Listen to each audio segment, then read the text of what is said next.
তখন সময়টা 2010 কি 11 হবে। শহরতলিতে ঘটে যাওয়া নানা গল্পের মধ্যে এ এক জেদি রোমিও ও তার বাধ্য জুলিয়েটের গল্প। হ্যাঁ, এটা আমাদের গল্প, আমাদের রূপকথার গল্প। তখন ক্লাস 8। ওর দিক থেকে লাভ অ্যাট ফার্স্ট সাইট হলেও আমার গণ্ডি তখন শুধুই পড়াশোনা, তাই ইগনোর করেছিলাম। কিন্তু হাজারোভাবে ইগনোরেন্সের পরেও যখন সে শুধু আমাকেই চেয়ে গেল, মনে হলো এই স্বার্থান্বেষী পৃথিবীতে এমন নিঃস্বার্থভাবেও কাউকে ভালোবাসতে পারে। হ্যাঁ, পারে, ও পারে। এরই মধ্যে কেটে গেল বছর 5। বুঝলাম আমি ধরা পড়ে গেছি যে এবার এই হাতটা শক্ত করে ধরতেই হবে। ব্যাস, আর কি। বিগত 12টা বছর, হ্যাঁ, একটা যুগ কেটে গেল। বন্ধুত্ব, প্রেম, এবার বিয়ের পালা। ওই যে কথায় আছে না, অপোজিটস অ্যাট্রাক্ট। তাই হয়তো এই ইলিশ চিংড়ি দ্বন্দ্বে, এক মুঠো বিকেলে, গঙ্গা আরতির লগ্নে, কিংবা পায়রা ওড়ানো ভিড়েও আমরা দুই বিপরীত মেরুর মানুষ আজ এক।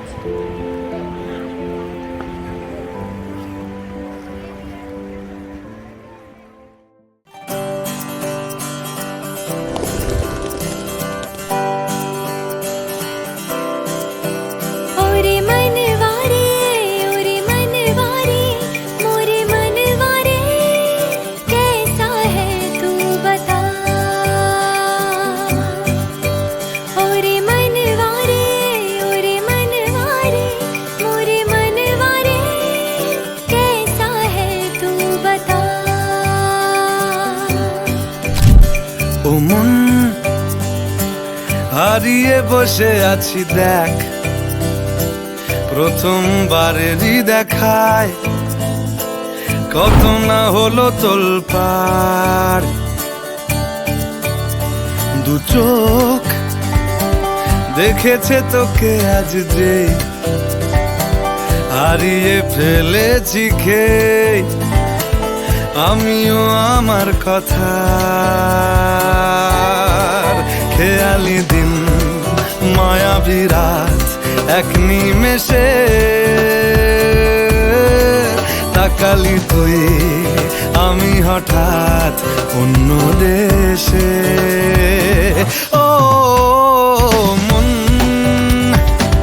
হারিয়ে বসে আছি দেখ, প্রথমবারেরই দেখায় কত না হলো তোলপাড়।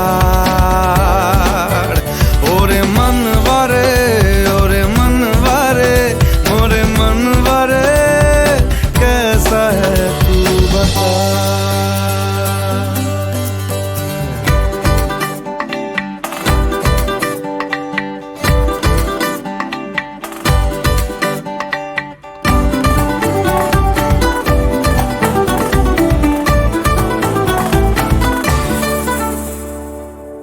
তোকে কেন এত বাসি আমি দারুণ ভালো,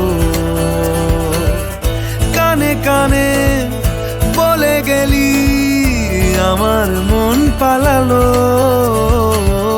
কি কারণে এত চাওয়া, কিছু পাওয়া হলেও পড়ে আছে তুলে রাখা কিছু কুড়নো পালো। মরণ বাড়ায় যদি আজ হাত, চাইব তোকেই হঠাৎ মেশাতে শেষ চুমুকে।